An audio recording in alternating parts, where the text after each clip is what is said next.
Praise the Lord. Daily bread എന്ന പ്രോഗ്രാമിലേക്ക് ഏവർക്കും സ്വാഗതം. ഇന്നത്തെ ചിന്തയ്ക്കായി നാം തിരഞ്ഞെടുത്തിരിക്കുന്നത് ഉൽപ്പത്തി 2-ാം അധ്യായം അതിൻ്റെ 17-ാം വാക്യം. എന്നാൽ നന്മ തിന്മകളെക്കുറിച്ചുള്ള അറിവിൻ്റെ വൃക്ഷത്തിൻ ഫലം തിന്നരുത്, തിന്നുന്ന നാളിൽ നീ മരിക്കും. യഹോവയായ ദൈവം അവിടുത്തെ സാദൃശ്യത്തിലും സ്വരൂപത്തിലും മനുഷ്യനെ സൃഷ്ടിച്ച് എല്ലാ സുഖ സൗകര്യങ്ങളും കൊടുത്ത് ഏദൻ തോട്ടത്തിൽ ദൈവം ആക്കി വെച്ചു. അവിടെ എല്ലാ വൃക്ഷത്തിൻ്റെ ഫലം അവന് തിന്നാം. എന്നാൽ നന്മ തിന്മകളെക്കുറിച്ചുള്ള അറിവിൻ്റെ വൃക്ഷത്തിൻ്റെ ഫലം തിന്നുവാൻ ദൈവം അനുവദിച്ചില്ല. തിന്നുന്ന നാളിൽ മനുഷ്യൻ മരിക്കും.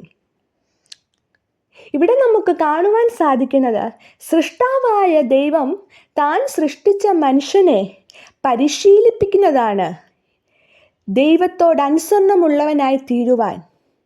അതെ, ദൈവത്തിൻ്റെ ആഗ്രഹം എന്നുള്ളത് മനുഷ്യൻ എപ്പോഴും ദൈവ സ്വഭാവമുള്ളവനായിരിക്കണം, ദൈവത്തോടനുസരണമുള്ളവനായി തീരണം. അതിനുവേണ്ടി ഏദൻ തോട്ടം മുതലേ ദൈവം മനുഷ്യനെ പരിശീലിപ്പിക്കുകയാണ്. ദൈവ സ്വഭാവം എപ്പോഴും മനുഷ്യ സ്വഭാവത്തിന് വിപരീതമാണ്. എന്നാൽ ദൈവം നമ്മളെക്കുറിച്ച് ആഗ്രഹിക്കുന്നത് നാം ഈ ലോകത്തിലായിരിക്കുമ്പോൾ, പാപമംഗലമായ ലോകത്തിൽ നാം ജീവിക്കുമ്പോൾ എപ്പോഴും ദൈവ സ്വഭാവമുള്ളവരായി തീരണം, ദൈവത്തെ അനുസരിക്കുന്നവരായി തീരണം. അനുസരണം യാഗത്തെക്കാളും ശ്രദ്ധിക്കുന്നത് മുട്ടാടുകളുടെ മേധസ്സിനേക്കാളും നല്ലത്. ദൈവത്തെ അനുസരിക്കുന്ന ഒരു ദൈവ പൈതല് ദൈവത്തിൻ്റെ വാക്കുകൾക്ക് മുൻപിൽ എപ്പോഴും ചെവി കൊടുക്കുന്ന ഒരു വ്യക്തി ലോകത്തിൻ്റെ മുൻപിൽ പരാജയപ്പെടുകയില്ല. കാരണം സർവശക്തനായ ദൈവത്തിൻ്റെ മുഖത്തേക്കാണ് ആ ദൈവ പൈതൽ നോക്കിയിരിക്കുന്നത്. എന്നാൽ പിശാചിൻ്റെ തന്ത്രം എന്നുള്ളത് ദൈവത്തോട് അനുസരണക്കേട് കാട്ടുവാൻ മനുഷ്യനെ എപ്പോഴും പ്രേരിപ്പിച്ചുകൊണ്ടിരിക്കും. ഏദൻ തോട്ടത്തിൽ അത് സംഭവിച്ചു. അതുകൊണ്ട് തന്നെ ദൈവത്തിൽ നിന്ന് മനുഷ്യൻ അകന്നുപോയി. ദൈവിക തേജസ് നഷ്ടപ്പെടുവാൻ ഇടയായി തീർന്നു. പ്രിയമുള്ളവരെ, നാം ഈ ലോകത്തിലായിരിക്കുമ്പോൾ ഈ ലോകത്തിൽ മാത്രം പ്രത്യാശ വെച്ച് ജീവിക്കേണ്ടവരല്ല. നമുക്കൊരു നിത്യതയുണ്ട്.